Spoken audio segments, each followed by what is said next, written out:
Wakazi wa maeneo ya Sina, Chemolo, Kapche, Mugena na Chepkorniswo katika eneo bunge la Pokot Kusini, kaunti ya Pokot Magharibi, wameshiriki maandamano ya kulalamikia hali mbovu ya barabara kuu ya Chepkorniswo kuelekea Sina, wakidai hali hiyo imelemaza pakubwa shughuli za usafiri, kama anavyotuarifu sasa Dominic Muo.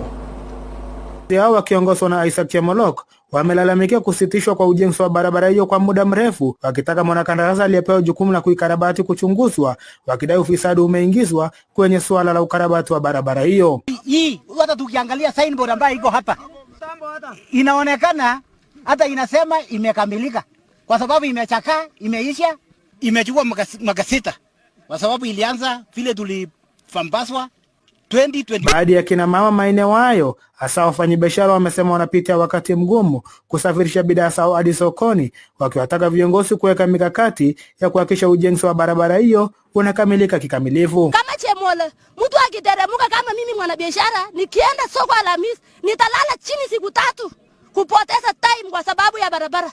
Pikipiki inakuangusha, pikipiki inakukongesha ukuta, lakini ukifika nyumbani unalala kwa sababu umechoka.